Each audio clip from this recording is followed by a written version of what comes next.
안녕하세요. 빠숑의 산답사기. 예, 오늘은 빠숑 빠세 초대석. 아마 2020년 주식계의 인기 스타 딱 한 분을 뽑아라 라고 하면요. 저는 이분밖에 떠오르지 않습니다. 특히 최근에 주린이가 가장 알고 싶은 최다 질문 탑. 이게 77이라는 책을 내셨는데, 저는 이제 저도 나름 출판이지 않습니까? 책을 많이 냈고 거의 뭐 20년 동안 출판 시장을 지켜봤는데, 주식 책이 교보문고 1등에 무려 4주 동안 있는 건 처음 봤습니다. 맞죠? 종합 1등. 네, 예. 경제경영서 1등도 힘들거든요, 솔직히 주식이. 네. 근데 종합 1등을 한다는 건 저는 처음 봤기 때문에, 근데 저는 이렇게 잘 될 거 정도는 몰랐지만 잘 되실 건 예상을 했었거든요. 그래서, 잘 되신 이유들을 좀 오늘 좀 파헤쳐 보려고 모시기도 했고, 시간이 좀 없기 때문에 사전 질문을 받았습니다. 그래서 좀 주식에 대한 여러 가지 이슈들을 좀 나눠보도록 하겠습니다. 제가 이제 사전 질문을 해달라고 했더니 뭐 첫사랑이 언제였는지, 예, 정말 군희 대표님 말씀처럼 부동산을 사면 나라가 망하는지 뭐 이런 것들도 있었는데 그런 질문 하지 않도록 하고요. 핵심적인 질문을 하도록 하겠습니다. 요즘 어떠세요, 근황이? 너무 바쁘시죠? 네, 그러니까 책이 12월까지도 바쁘긴 했는데 책이 1월 달에 나왔거든요. 그렇죠. 1월에 나오니까 이제 사실은 어떻게 보면 좀 반강제적으로 저는 그런 걸 잘 몰랐거든요. 출판사에서 이걸 다 이제 하더라고요. 이렇게 한 번씩 돌아야 된다고. 그래서 스케줄을 잡았는데 책이 근데 또 베스트셀러에 올라가니까 출판사 말고도 연락이 너무 많이 오더라고요. 그것도 일단은 이제 이름을 알고 있었지만 책과 다른 컨텐츠를 보면서 학습 효과이거든요. 정말 괜찮은 사람이구나. 모시고 싶은 거죠. 그래서 너무 연락이 많이 와서. 근데 이제 제가 방송에도 몇 번 얘기는 했는데 제가 웬만하면 거절을 잘 안 해요. 그러니까요. 일단 제가 이제 그 작가분들도 힘드신 것도 알기 때문에 그래서 거절 안 하는데 요새는 근데 좀 약간씩은 거절도 좀 일부 하고 있어요. 왜냐하면 제가 너무 힘들더라고요. 물리적으로 시간이 안 되시잖아요. 그래서 본업이 또 있으시고 좀 조절을 하는데 그래도 또 여기 빠숑의 세상 답사기는 또 워낙 또 유명한 채널이니까 여기 또 무조건 나와야 될 것 같아가지고 오늘 또 초대해 주셔서 너무 좀 감사드립니다. 아유, 저 나와주셔서 너무 감사하고요. 잘 나오신 게 저희는 어떻게 보면 또 부동산 쪽에 팬들이 좀 많긴 해서 그쪽으로 시장 확장하실 수 있기 때문에 앞으로 이제 통장 만드실 거면요, 이베스트 투자증권 가셔가지고요, 염승한 부장님 이름을 꼭 추천인을 하시고요. 그렇게 좀 가입하시면 좀 도움이 되시겠죠? 아유, 당연히 도움이 되겠죠. 예, 그리고 이제 염승한 부장님이 또 직접 진행하시는 또 유튜브 채널도 있으니까 그 채널도 좀 매일 어떻게 또 이렇게 또 중계를 해주세요. 또. 그게 사실 이제 방송에서 이제 보여지는 거지 사실은 그걸 매일 한 거거든요. 그러니까 방송으로 안 했을 뿐이지 제가 10년 이상 하던 게 그거거든요. 그렇죠. 뭐 시황 정리하고 뭐 정보 같은 거라든가 뭐 좋은 뭐 뉴스나 보고서 있으면 저희 고객들한테 항상 그 정보를 제공했던 거예요. 근데 이제 그게 공교롭게도 어떻게 이제 3프로 TV 나가고 또 이트렌드라고 이제 저희 회사랑 제휴를 맺은 유튜브 채널인데 거기서 어떻게 의도치 않게 그냥 어떻게 하게 된 거예요. 제가 뭐 하고 싶어서 한 건 아니고 회사에서 일들을 그냥 이제 대외적으로 노출했을 뿐인데 노출이 됐는데 그렇게 좋아해 주실 줄 저도 진짜 꿈에도 몰랐습니다. 근데 이제 고객 대상으로 하셨을 거죠. 10년 동안에. 그때도 고객분들이 그렇게 좋아하셨어요. 반응은 좋았는데. 그렇죠. 이거를 근데 이제 주식을 또 아시는 분들이니까 대부분이.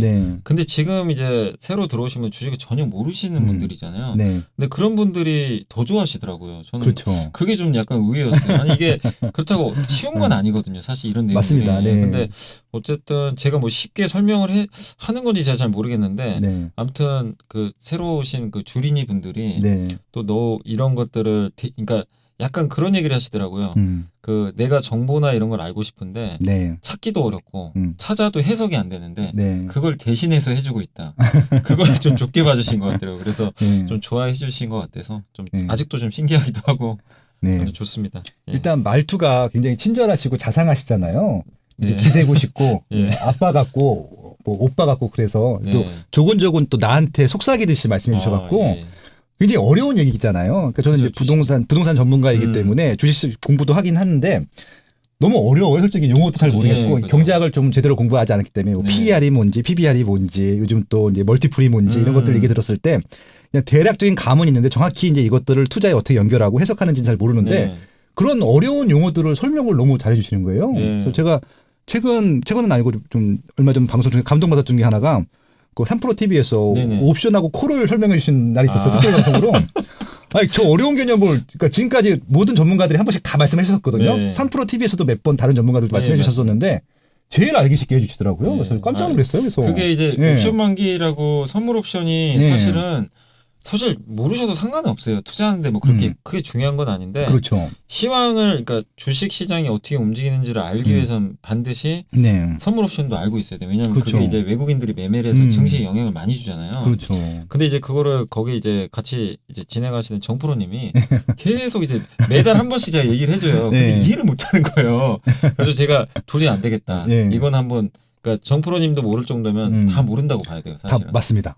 주린이 분들 아예 모른다고 생각하고 그래서 주말에 좀 시간을 내 가지고 최대한 쉽게 이제 선물 옵션 하면 가장 많이 하는 게 원래 농산물이거든요. 그렇죠. 그래서 그걸 좀 빗대 가지고 한번 이제 정프로님 넣어 가지고 정프로님 또 거기 들어가면 좀 더 이해하기 쉽잖아요. 맞습니다. 그래서 한번 만들어 본 건데 그게 또 생각보다 또 반응이 괜찮아서. 그러니까 이제 그런 식으로 거의 모든 용어들을 일단은 연승환 부장님 입에 통해서 나오게 되면요. 그냥 쑥쑥 들어오게 되는 그런 효과들이 있더라고요. 이게 100% 그걸 투자에 연결시키지 못는다 하더라도 일단 마음이 편해요. 그러니까 어느 정도냐면은 주식이 폭락하는 날도 염승환 부장님 방송 들으면 마음이 가라앉고 올라가는 날은 또 올라가는 대로 또 가라앉고 막 그렇게 되더라고요. 힐링이 되더라고요.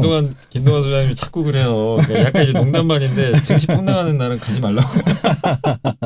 그러니까 아무튼 그런 좀 매력이 있어서 인기가 많으신 것 같고요. 그리고 책을 제가 봤는데 정말 잘 썼더라고요. 일단 내용도 좋고 일단 출판사의 공도 컸어요. 굉장히 공들여서 왜냐면은 이게 이제 이 책이 출판사가 메이트 북스인데 메이트스 북스에 나오는 경제서는 제가 거의 다 봅니다. 경제서이기 때문에 저는 이제 많이 책을 내봤으니까 알잖아요. 전략적으로 미는 책이 있고 대충 미는 책이 있어요 분명히. 근데 이 책은 전략적으로 미는 책이기도 합니다. 잘 만들었어요. 그만큼. 그리고 이제 내용이 워낙 좋기 때문에 그렇게 되는데 3프로 TV를 듣고 있다 보면은 용어들이 나오는지 잘 모르잖아요. 맞아요. 근데 이거는 백과사전이기 때문에 모르는 용어가 나왔을 때 바로 찾아보면 돼요. 그래서 이게 굉장히 시너지가 되는 책으로 만들었더라고요. 그러니까 쓰게 된 게 이제 여기 그 대표님께서 그때 한번 작년 8월에 한번 갑자기 원래 책 쓸 생각은 전혀 없었어요. 써본 적도 없고 쓸 시간도 없고. 근데 이제 그 대표님이 저를 설득을 하시더라고요. 아 근데 그때는 제가 이렇게 뜨기도 전이고. 그러니까 그때는 연불리 신화가 시작되기 전이잖아요. 하반기셨으니까. 막 이제 방송 시작할 때라서. 그래서 뭐 제가 방송하는 거 몇 번 봤대요. 근데 방금 말씀하신 거 비슷해요. 좀 친절하게 설명해서 주린이 분들이 좋아할 것 같다고 얘기를 하시더라고요. 근데 저는 그때는 전혀 상상도 못했죠. 그 당시만 해도. 근데 이제 요걸 이제 쓰게 된 계기는 어쨌든 제가 10년, 15년 동안 이 증권계에 있으면서 가장 많이 한 게 상담인데 상담하면서 많이 받은 질문들이 여기 대부분 중복이 많이 돼요. 그렇죠. 특히 대부분이 그 전자공시를 잘 해석을 못해요. 유상증자, 무상증자 많이 들어보셨을 거예요. 들어봤는데 뭔지는 알아요. 근데 전자공시를 딱 보고 해석하라 그러면요. 100이면 100 주린이 분들 해석을 못해요. 그렇죠. 개념은 아는데 이 숫자가 뭐예요?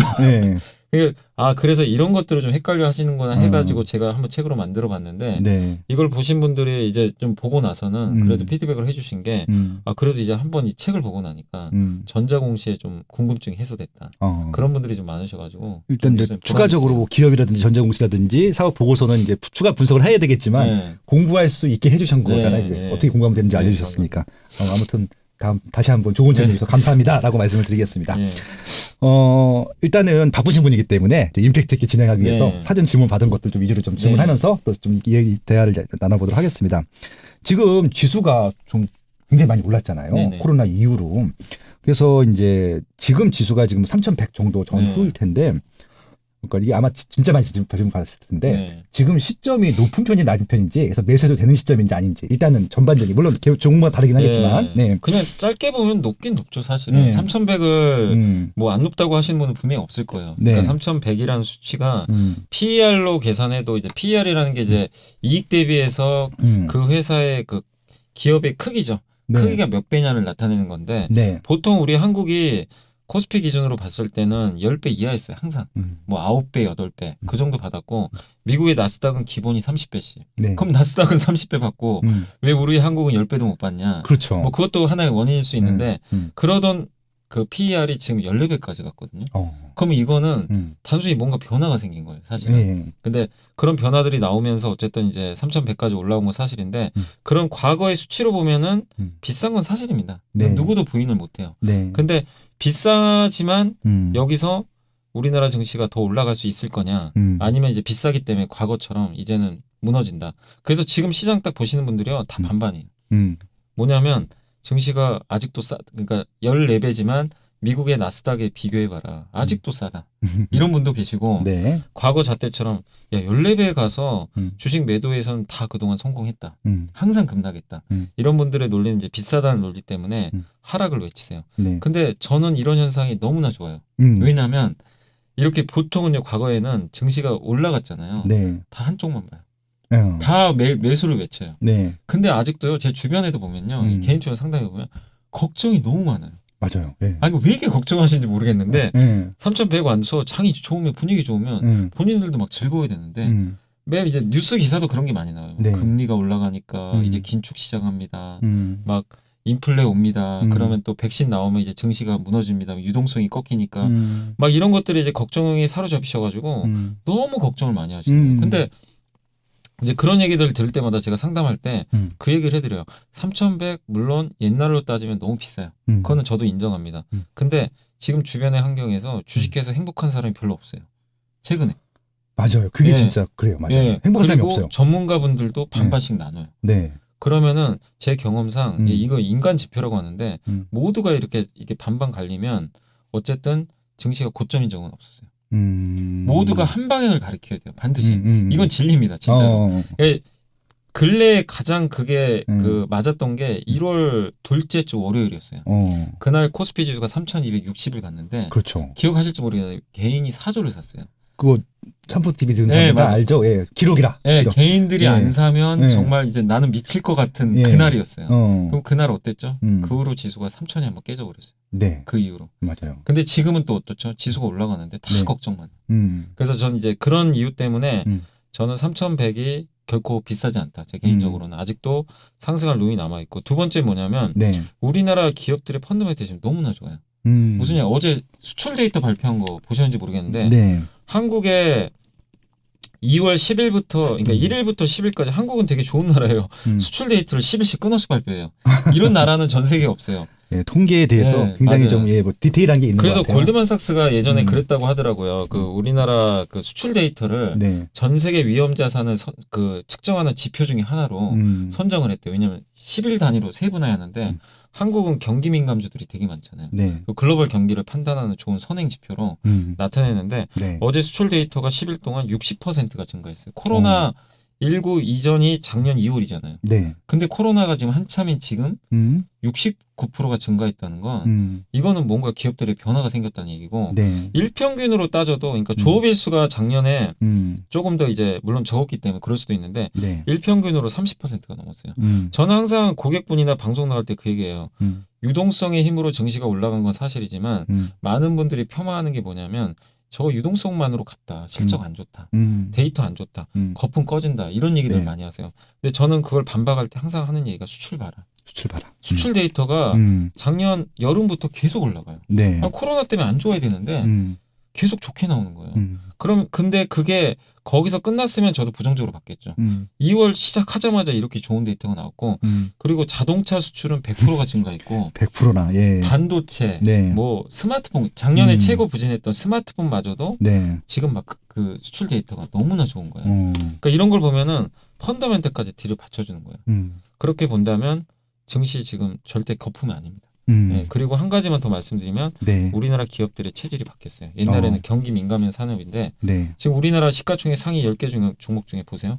삼성전자가 반도체 사이클이 이랬다면 이제는 이런 사이클로 가는 거 많이 보셨을 거예요. 왜냐하면 그 뒤에 또 자율주행도 있고 거기다가 시가총액 지금 2등업 그 3위가 LG화학입니다. 전기차 배터리에 대해서 의심하신 분이 여기 계실지 모르겠어요.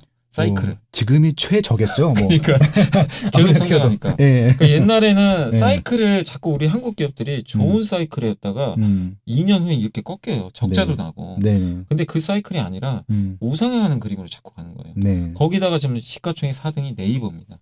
네이버는 역성장하는 거 좀 보신 적이 혹시 있으실지 모르겠어요. 네이버 탄생한 이후로 뭐 계속 새로운 사업들이 나오더라고요. 거기다 밑에 카카오가 질주하고 있고, 거기다 그 밑에 또 이제 그 삼성바이오가 좀 주춤하지만 삼성바이오가 하는 게 바이오 중에서 개발을 하는 게 아니라 수주받아서 생산해준 CMO라고 하잖아요. 그것도 세계 1등인데 이것도 사이클이 이렇게 가요. 그러니까 시가총액 1위부터 10개까지 보면은 사이클이 다 우상향하고 시가총액 아마 10위가 기아차일 거예요. 기아차마저도 기아차도 원래 1위 있잖아요. 네. 근데 요새 기아차를 볼 때 다 뭐 보죠? 애플카랑 대수지 안 되죠. 전장 부품, 전기차 자율주행차. 네. 이 사이클은 또 이렇게 가요. 네. 그러면 경기 민감주로 우리가 대표주로 알았던 자동차마저도 이제는 민감주가 아니라 성장주로 지금 사람들이 생각이 바뀌어요. 그럼 PER을 옛날에 8, 9배 주던 기업들을 네. 계속 우리가 9배 줘야 되나요? 이 산업이 바뀌었는데 네네. 사이클이. 그러면 미국의 나스닥이 30배는 안 주더라도 적어도 15배에서 20배 줘도 왜냐면 시총 1위부터 10위까지 그게 바뀌었기 때문에 네. 거기다가 이게 허황된 게 아니라 아까 두 번째 말씀드린 이유 수출이 받쳐주잖아요. 네. 그러면 15배 줘도 저는 이상한 게 아니거든요. 20배 줘도 돼요. 그렇게 보면 지금 13배, 14배인 그 지금 그 3,100이라는 숫자가 네. 결코 저는 비싸지 않다고 생각합니다. 다만 왜 이렇게 요즘에 버벅대냐. 지난 11월부터 1월까지 증시가 한 40% 올랐거든요. 네. 그 과열은 좀 시켜야 돼요. 그래서 좀 약간 버벅대는 거지. 결코 저는 3,100이라는 숫자에 대해서 여러분들이 너무 그 숫자만 보시고 아 비싸니까 하지 말자 이렇게 생각하지 마시고 그게 의미하는 바가 저는 분명히 있습니다. 그걸 캐치해내시면 왜 우리 한국은 왜 나스닥처럼 못 가겠어요. 저는 충분히 갈 수 있다고 생각하거든요. 네. 그래서 그런 부분들을 보시면서 대응하시고 다만 이제 전제 조건은 수출이 꺾이면 안 되겠죠. 네네. 대신에 그것만 계속 유지가 된다면 그럼 우리가 좀 계속 추적을 해야 될 지수가 수출. 네, 수출과 기업들의 실적이랑 우리가 원하는 그림대로 이 대형주들이 실적이 계속 잘 나오는지 네. 그것만 업데이트만 잘하시면 될 것 같아요. 그렇게만 된다면 뭐 3,100, 3,500 이런 숫자들에 대해서 너무 함몰될 필요는 저는 없다 이렇게 말씀드리고 싶어요. 그래서 이제 작년에 좋았던 이유 중에 하나가 뭐 소위 말하는 동학 개미 운동이라고 해서 개인의 어떻게 보면 매수세가 많이 증가를 했잖아요. 근데 지금 외국인하고 이제 기관이 있고 개인이 있을 텐데 막 개인이 굉장히 폭발적으로 성장을 했는데 일단 저희 일반인 주린이 입장에서 보게 되면은 이게 좀 비율이 어떻게 돼요 지금? 어떤 비율을 그러니까 말씀하시는 외국인이랑 기관이랑 개인이랑 예를 들어서 뭐 총 투자 금액이 100조다. 그러면 지금 투자를 어떻게 개인이 그러니까 코스닥은 개인이 압도적으로 많은데 또 이게 약간 달라요. 그 코스피는 좀 다른 게 코스피는 외국인 지분율이 한 30%가 넘어요. 30. 제가 정확한 수치는 기억 안 나는데 지난해까지 아마 30 한 4, 5% 정도 되는 걸로 알고 있어요. 그 정도가 이제 있고 그 기관도 아마 그 정도 될 겁니다. 연기금도 또 비중이 워낙 높잖아요. 그리고 개인 비중은 코스피 쪽에서는 그렇게 높지 않을 거예요. 그러니까 대주주까지 합치면 한 20% 정도 아마 될 것 같은데 순수 개인들은 그렇게 많지 않습니다. 근데 반대로 코스닥은 진짜 많아요. 대부분 한 70% 이상이 아마 개인일 거예요. 그러니까 압도적으로 개인이 높은데 코스피만 국한한다라면은 일단 외국인과 기관이 영향력이 셀 수밖에 없어요. 근데 작년에 근데 작년 말부터 올해 초까지 되게 특이한 현상이 개인들이 예전 같으면요 신규 자금이 들어오면요 코스닥을 샀어요 거의 다. 왜냐하면 대형주 재미도 없고 안 건드렸어요. 변동이 거의 없고 완만하게 하니까. 근데 작년 말에 한번 봐보세요. 개인들이 제일 많이 산 게 삼성전자예요. 그러니까요. 1등이. 저희 장모님도 샀어요. 주식을 한 번도 투자 안 하셨는데 갑자기 김서방 1억을 넣네. 모실 수도 했더니 삼성전자 맞아요. 그러니까 이게 뭘 의미하냐면은 옛날하고 그러니까 이게 너무 달라진 거예요. 그러니까 개인들의 자금이 이제는 코스피 쪽으로 많이 들어와서 코스피 비중이 점점 높아지고 근데 그렇게 살 수밖에 없는 이유가 뭐냐면 제가 상담을 해보니까 개인 투자자분들이 새로 들어오신 분들이 대부분 다 주식을 안 해보신 분들이에요. 그럼 뭘 하셨냐? 예금만 하시던 분이나 금리나 아니면 대부분 부동산 하시던 분들. 그렇죠. 부동산은 기본적으로 디폴트로 깔고 가시는 분들. 그분들의 특징이 뭐냐면 되게 안정지향적이에요. 맞아요. 자기가 잘 아는 것만 하려고 그래요. 그렇죠. 그럼 주식을 하긴 해야 되는데 코스닥에 모르는 기업 하시겠어요? 이름만 들어도 진짜 이게 뭐 어떤 업종인지도 모르겠어요, 진짜. 그러니까 삼성전자 모르는 사람이 누가 있어요? 대한민국에 사실 어느 정도 투자하신 분들 중에 현대차도 알고, 그렇죠. 카카오 네이버도 알잖아요. 그럼 본인들이 다 쓰니까. 그러니까 이거를 분석을 안 하더라도 이 기업 설마 망하겠어? 은행 금리 1%도 안 주는데 삼성전자 작년에 3% 이상 줬네? 배당이라도? 그러면은 삼성전자 내가 투자했을 때 서로 주가는 못 올라가더라도 배당만으로 3% 일단 수익을 낼 것 같고 설사 주식이 빠져도 망하지 않는다면 자녀한테 증여할 생각도 하시더라고요. 아예. 그런 분도 되게 많으세요. 자녀용으로 또 계좌도 엄청 개설하셨잖아요, 솔직히. 약간 느낌이 우리 그 강남에 뭐 아파트 사는 것처럼 네네. 유명한 아파트들 사는 것처럼 주식도 약간 명품 주식을 그냥 쇼핑하는 것 같더라고요. 제 느낌엔. 네네. 이 기업들은 절대 안 망하고 대대손손 물려줘도 되고 네. 그런 마인드로 그냥 은행 금리 이상의 수익을 노리시고 사신 것 같아요. 근데 그게 이제 그 계속 유행처럼 번지다 보니까 어느 날 갑자기 삼성전자에 수급이 몰려가지고 그 난리가 한번 났거든요. 네. 1월 달에. 네. 근데 그런 현상이 나오긴 했지만 지금은 좀 진정됐지만 네. 어쨌든 이 트렌드가 저는 바뀔 것 같지가 않아요. 당분간 개인분들은 계속 아마 자금들이 들어온다면 네. 코스피 대형주 중심으로 사서 개인의 비중은 조금씩은 늘어날 것 같고 한 말씀만 더 말씀드리면 아까 제가 외국인 기관 대주주 비중이 높다 그랬잖아요. 네네. 근데 이 물량들은요. 물론 네. 나오기도 하고 네. 들어오기도 하는데 큰 물량들은 고정돼 있어요. 그렇죠. 잠겨 있다고 보시면 돼요. 네네. 그럼 유통 물량이 얼마 안 돼요. 사실상. 그러면 네. 개인들이 조금만 들어와도요. 네. 이 대형주들 변동성이 엄청나게 커져요. 1월 달에 보셨잖아요. 네. 개인 자금 들어오는데 삼성전자가 하루에 8%가 올라갔어요. 당연히 저 깜짝 놀랐거든요. 네. 별 이유도 없는데. 네. 근데 그만큼 개인들의 영향력이 점점 막강해지고 있기 때문에 개인 수급은 올해 내내 여러분들이 좀 투자하시는 분들이라면 관찰을 계속 하셔야 될 것 같아요. 그러니까 돈들은 있는 분들이 많고 지금 말씀하신 대로 다 좀 잘 모르는 분야들을 또 투자하기는 어려우니까 주식을 하더라도 안전한 주식들, 아는 주식들 한다라는 말씀해 주셨던 것 같은데. 근데 이제 이제 일반인들이 느끼기에는 이제 이전에 주식장을 보게 되면은 외국인들이 산다. 그럼 따라 사고, 판다. 그럼 따라 팔고, 기관들이 뭐 산다, 판다. 근데 항상 개인들이 좀 당하는 입장이었는데 지금 말씀하신 대로 개인의 좀 역할이 좀 커졌다, 비중이 커졌다라고 말씀하실 수 있는데 그럼에도 불구하고 어차피 이제 주식도 수요 공급이잖아요. 공급은 정해져 있고 사는 사람들, 파는 사람들이 있을 텐데 부동산 마찬가지로 지금 외국인하고 기관들도 지금 사는 포지션인가요? 아니면 파는 아니요. 이게 좀 달라요. 그러니까 개인 투자자분들은 이제 좀 3,100 넘으면서부터는 좀 사고 팔고 반복은 하는데 어쨌든 1월까지는 일방적으로 거의 매수만 했었는데 그 기관부터 말씀드리면 기관은 일단 일방적 매도예요. 아무튼 작년부터 계속 팔았고 네네. 작년에 이제 지수 2,000 넘으면서부터는 2,000 넘으면서 계속 팔았어요. 근데 그 이유가 뭐냐면 각각의 사정은 있어요. 기관 투자 중에서 대표적인 게 투신하고 연기금인데 투신은 자산운용사입니다. 근데 아시겠지만 그 라임 사태 아시죠? 아유 진짜. 그것 때문에 이제 사모펀드에 다들 이제 학을 떼세요. 그러셔가지고 펀드에 대해서 굉장히 불신이 생겼죠. 그래서 펀드 환매가 자꾸 나오고 저도 이제 유튜브에서 방송을 하지만 3프로 TV라든가 이런 경제 콘텐츠가 많이 생기니까 사람들이 거기서 나오시는 분들이 예전에는 우리가 접할 수 없는 증권사 리서치 센터장님 나오세요. 나와가지고 뭘 하냐면 높으신 분들이죠. 나와서 VIP 고객한테는 할 얘기를 그냥 무료로 다 알려줘요. 그러니까요. 예전에는 VIP나 이제 기관 내부에서 펀드 매니저들이나 이런 분들한테만 강의하셨을 텐데 할 그거를 다 알려주세요. 그러니까 개인 투자분들이 봤을 때 내가 굳이 펀드에 왜 넣어? 내가 저런 정보를 받고 내 혼자 해도 되겠다. 이런 마인드를 가지시고 거기다가 사모펀드 사고가 생기니까 더더욱 이런 걸 못 믿으시는 것 같아요. 차라리 내가 하자. 손실 봐도 그냥 내 책임으로 내가 깔끔하게 하는 게 낫지.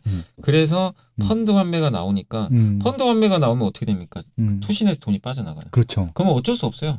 투신 펀드 매니저는 팔아야 돼요. 팔아야 되겠죠. 그래서 그런 이유 때문에 기관들 중에 투신이 매도를 많이 했고 한 가지 더가 이제 연기금. 연기금은 뉴스 보셨겠지만 지금 정말 미친 듯이 팔아요. 그러니까 저도 좀 뉴스에서 적어봤는데 32일 연속 순매도 10조 원. 이게 맞아요? 하루에 2천억씩 팔아요. 와. 어제도 2천억. 아니 그렇게 많이 샀는지도 몰라요. 근데 금액은 많은데 왜냐하면 작년도에 5년 동안에 연기금이 자산을 어떻게 운용할지를 결정을 해요. 그럼 작년도에 나왔던 게 작년에 연기금이 국내 주식 비중을 17.3%가 목표예요. 10.3%. 근데 작년에 지수 2,300이 넘어가니까 이게 넘어가는 순간 넘어갔어요. 이미 비율을 초과했어요. 18%까지만 넘어. 그러니까 원칙에 따라 파는 거예요. 국내 주식은. 근데 올해는 16.8%로 줄여놨어요. 목표치가. 더 낮아졌어요? 왜냐하면 해외 주식을 늘리기 위해서. 자산 배분 차원에서 해외 주식을 늘리기 위해서 국내를 낮춘 거예요. 근데 작년 초만 해도 국내 주식 별 볼 일 없었잖아요. 다들 아시겠지만 대부분 다 해외 주식만 했어요. 저도 했어요. 주식을 하는데 애플, 맞아요. 테슬라, 심지어는 그 버크셔 해셔웨이인가요? 맞아요. A는 비싸니까 B. 근데 그럴 수밖에 없는 게 작년 초에 이제 이런 걸 결정할 때만 해도 국내 주식이 이렇게 좋을 거라고 상상도 못했겠죠. 그렇죠. 그리고 장기적으로 해외가 유명하니까 점진적으로 5년 동안 2025년 가면요 이게 15%까지 줄어요. 계획이 그래요? 그럼 만약에 그 수치대로 하면은 주식을 엄청나게 팔아야 되거든요. 근데 문제는 이게 시가총액 비중이다 보니까 증시가 자꾸 올라가면은 연기금이 가지고 있는 한국 증시 비중이 점점 올라가는 거예요. 더 안 사도. 그럼 어떻게 됐어요? 16.8%로 맞추려면 계속 팔아야 되네요. 계속 팔아야 되는 거예요. 오르면 오를수록 더 팔아야 돼요. 그러니까 이게 아이러니한 거죠. 그래서 한 증권사에서는 보고서가 나온 게 이 속도로 만약에 판다면 증시가 3,100에서 움직이지 않고 유지한다고 가정을 해서 추정을 해봤대요. 그러면 6월까지 30조를 팔아야 된다. 그 지금까지 판 거보다 몇 배를 해서 그러니까 이제 개인 투자원들은 그것 때문에 좀 화가 많이 나요. 그러니까 지금 그럼 결국은 외국인이나 개인이 받아줘야 되는 거잖아요. 지금 상황인데 기관은 기대하시면 안 될 것 같아요. 근데 사실은 연기금도 이게 법이 그렇게 정해진 건 아니에요. 유연하게 바꿔도 된대요. 이 주무부처 장관끼리 좀 협의를 해가지고 좀 약간 뭐 올해는 그래 뭐 한국 증시가 좋을 것 같으니까 좀 올리자 이럴 수도 있는데 아직은 거기에 대해서 어떤 얘기가 없어요. 그래서 일단은 기관은 절대 그냥 기대를 하지 마세요. 기관은 언제 살 거냐 그러면 증시가 폭락해야 돼요. 방법이 없어요. 증시가 폭락하면 비중이 낮아져요. 자연스럽게. 그럼 그때는 안 팔아요. 그렇겠네요. 그러니까 기관 입장에서는 지금 어쩔 수 없는 상황인 것 같고 외국인은 좀 다른 게 지난주 금요일 그 연휴 전날 그 전에 좀 팔았어요. 외국인이 좀 샀던 게 작년에 많이 팔았는데 유일하게 작년 11월에 그때 이제 우린 그 미국 증시도 급등하고 우리나라 증시가 반도체 빅사이클 얘기 나오면서 수출 데이터 잘 나오니까 그때 유일하게 월간 기준으로 딱 5조를 샀어요. 5조를. 그리고 다시 다 팔았어요 또. 팔았는데 2월 달 들어와서 갑자기 지난주 수요일 날 연휴 전날 7천억을 샀어요. 하루에? 네. 그리고 어제 7천억을 샀어요. 또? 그리고 오늘도 사요. 오늘은 아직은 제가 많이는 안 사는 것 같은데. 뭘 사요?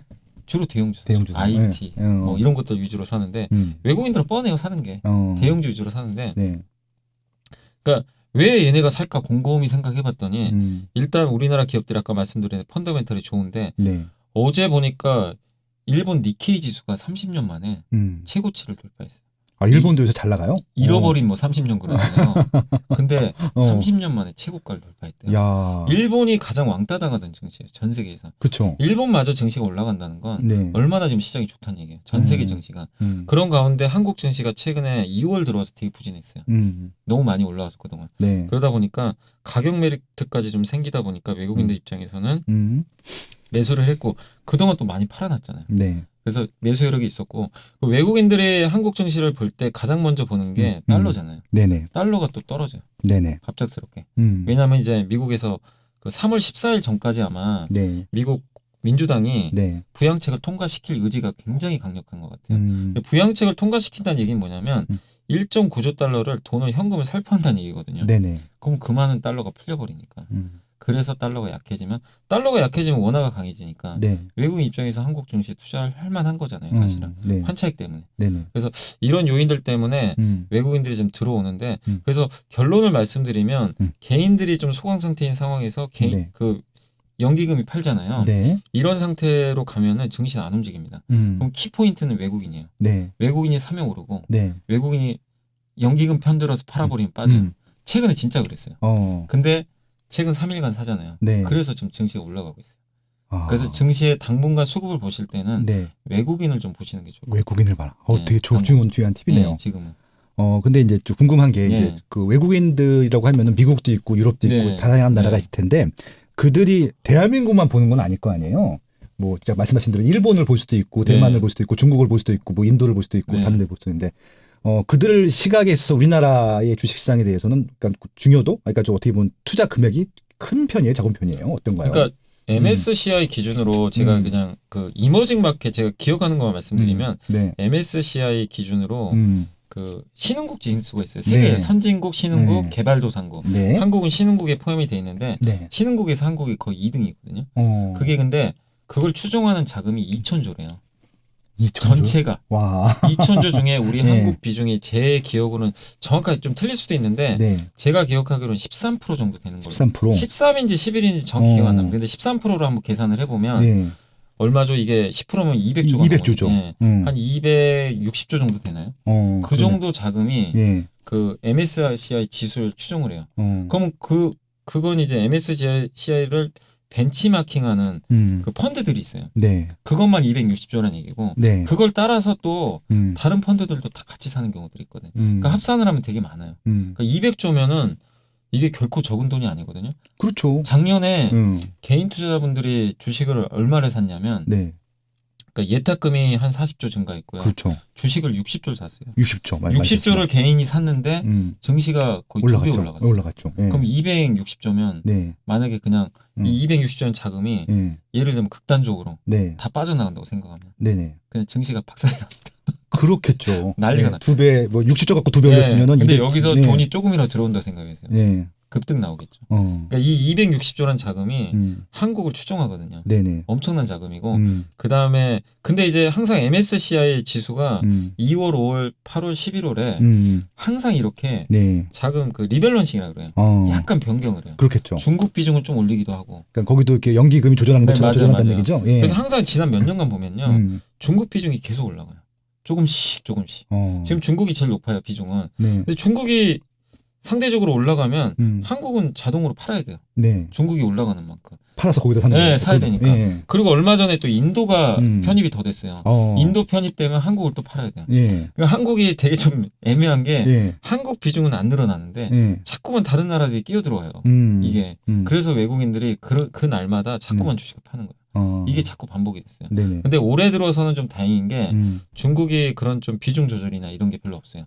중국을 비중을 더 늘린다거나 그런 게 최근에 없어가지고 MSCI 지수 리밸런싱 할 때 그런 부분들은 없는데 어쨌든 추종하는 자금들이 MSCI를 제가 말씀드렸지만 대표적으로 260조 정도 된다고 보시면 되고 또 FTSE도 있고 그거 말고도 뭐 미국의 주요 뭐 헤지 펀드라든가 뭐 우리가 상상할 수 없는 자금들 아니면 미국에도 뭐 국부펀드나 뭐 캘리포니아 같은 데는 뭐 거기도 이제 연기금들이 있더라고요. 그런 데도 한국이 투자하는 경우가 있고 또 유럽 같은 경우는 자금의 성격이 미국과는 좀 다른 게 미국은 그 주로 연기금이나 장기 투자 펀드가 한국에 투자를 많이 하는데 유럽은 되게 단기성이에요. 뭐냐면 그러니까 유럽 국적의 외국인이 들어왔다. 그럼 얘네는 금방 빠져나갈 가능성이 높아요. 왜냐하면 유럽은 그 룩셈부르크나 그런데 보시면은 조세 회피 지역이잖아요. 그렇죠. 거기다가 미국의 이런 유명한 헤지펀드들이 거기다가 법인을 만들어놔요. 그럼 거기다 만들어 놓고 그럼 세금을 안 내거든. 그 자금 가지고 한국이 막 투자를 해요. 근데 한국에 왜 이렇게 투자를 하냐면 한국은 선물 옵션 시장도 발달돼 있고 전 세계에서 황금성이 제일 좋아요. 황금성이 좋다. 유동성이 너무 좋으시. 그리고 제가 아까 골드만삭스 얘기 드렸지만 수출 경기에 정말 민감해요. 그러니까 데이터가 바로바로 반응하는 시장이에요. 진짜 저희는 너무 필요 이상으로 데이터가 너무 많고 부동산 시세를 매주 이렇게 중개해 주는 데는 대한민국밖에 없어요. 전 세계적으로. 부동산도 그래요. 그러니까 이제 외국인들 입장에서 봤을 때 짧게 보는 외국인들 이거 너무 매매하기 좋은 거예요. 이런 데이터들이 실시간으로 공유도 되고 하니까. 그래서 그런 것들 때문에 외국인들이 한국 증시 매매하는 거를 상당히 좀 선호하는 편인데 어쨌든 그것만 잘 구분하시면 좋을 것 같아요. 미국계는 좀 장기적이지만 유럽계는 좀 굉장히 좀 짧은 매매를 많이 합니다.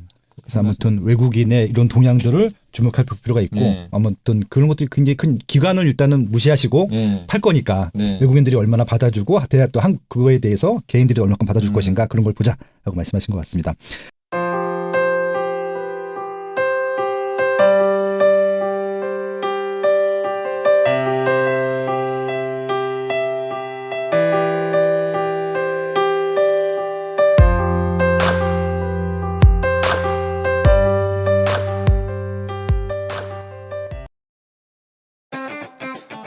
어디를 사야 할까? 지금 팔아야 할까? 규제 속에도 오르는 부동산은 어디인가?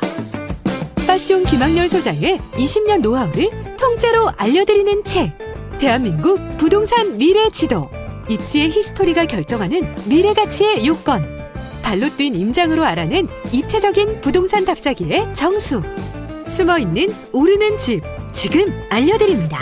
파시온 김학렬의 대한민국 부동산 미래 지도 지금 서점에서 만나보세요. 한빛비즈